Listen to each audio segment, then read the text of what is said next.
Le verre, il permet presque tout. C'est un matériau assez magique. C'est ni un solide ni un liquide. Quand il est chaud, il est liquide, il est mou, et quand il est froid, il est dur. Le verre est transparent, comme l'eau, on voit à travers, donc il véhicule et il reflète la lumière. Et le verre est aussi lié à la terre, puisque c'est de la silice, et la silice, ça vient du sable, c'est l'élément principal du verre. Tout est possible en fait avec le verre, enfin avec un petit peu de pratique, quoi. Presque tout est possible, et c'est la raison pour laquelle je pense je travaille avec lui depuis presque 15 ans maintenant, et que je m'en lasse pas.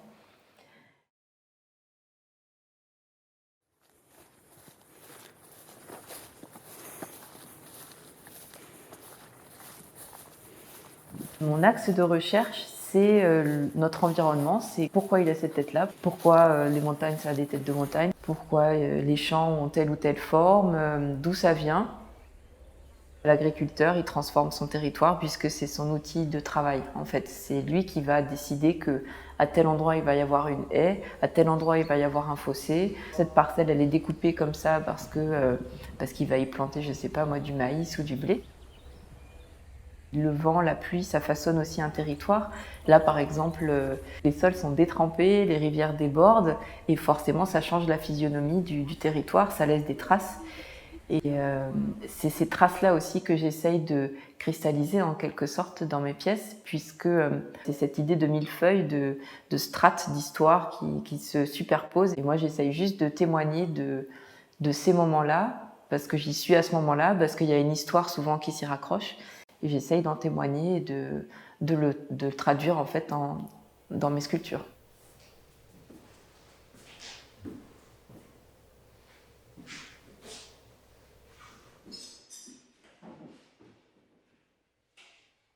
Ce qui frappe quand on arrive ici, il y a beaucoup d'arbres. On a l'impression en fait que c'est très très boisé. Sauf que quand on prend de la hauteur, on voit que c'est que des haies. C'est les haies du bocage. Donc l'arbre est présent, mais en fait pas tant que ça. Il se superpose, et c'est ça qui donne cette impression de densité forestière.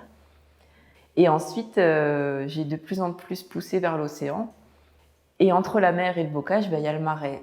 Du territoire conquis sur la mer, je trouve ça assez fascinant, quoi, qu'on arrive à créer un territoire de toutes pièces, en fait, de le rendre carrossable, de le rendre utilisable pour le travail. C'est assez magique, je trouve. D'où ensuite mon idée de travailler sur le bocage et le marais, d'avoir deux pièces, en fait, deux familles de pièces sur ces deux thématiques-là. Allez, adjugé vendu.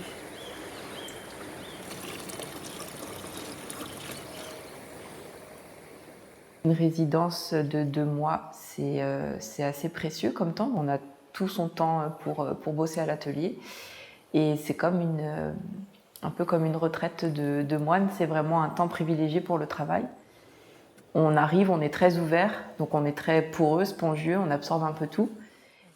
Du coup, on est plus ouvert aussi aux nouvelles choses, aux nouvelles découvertes. Et là, pour cette résidence, c'est la première fois qu'il va y avoir du béton, de la photo, du verre, peut-être du silicone, je ne sais pas encore. Mais ouais, c'est la première fois qu'il y aura tant de matériaux avec le verre. Commencer mes recherches en me basant sur le sol, c'est un peu la base de tout, c'est le point d'ancrage, c'est là où on est. Et de là se construit notre environnement. Donc je fais des empreintes de sol, j'ai commencé comme ça, et avec ces empreintes que j'utilise ensuite comme un motif, je produis mes sculptures.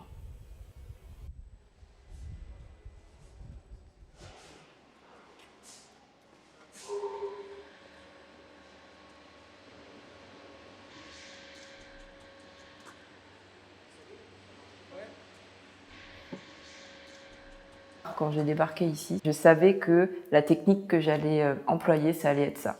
Le filage de verre, c'était un peu le point de départ.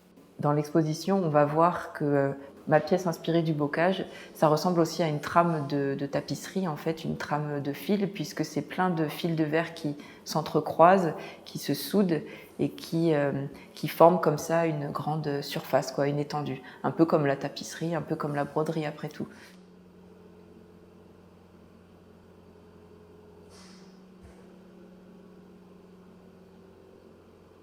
La lumière, ça fait partie de la pièce. C'est beaucoup, beaucoup, beaucoup d'expérimentation. C'est beaucoup d'essais. Je sais par exemple que le bocage, là, cette trame de verre, ça va être pas mal en rétroéclairage parce que ça va faire ressortir la pièce. Mettre en valeur la forme et l'éclairage plutôt qui vient du dessus ou quoi, c'est pour pénétrer à l'intérieur de la pièce, pour mettre en valeur plutôt la matière. Ça fait longtemps que j'avais envie de coupler la photo et le verre. Et ici, j'ai trouvé la possibilité de pouvoir mettre cette idée-là qui était dans un coin de ma tête depuis longtemps, d'aller au bout, quoi. Et comme il y a une expo à la fin, c'est super puisque le moment où la pièce existe vraiment, c'est quand les gens viennent et la regardent. Puisque sinon, dans l'atelier, elle a aucune valeur à part celle de se faire plaisir parce que voilà, c'est avant tout un grand plaisir de produire des sculptures, mais elle n'existe pas. Elle n'existe que quand elle est montrée, quand elle est exposée. Donc c'est hyper luxueux d'avoir une exposition tout de suite après, même si c'est un gros challenge, parce que la pièce va tout de suite exister.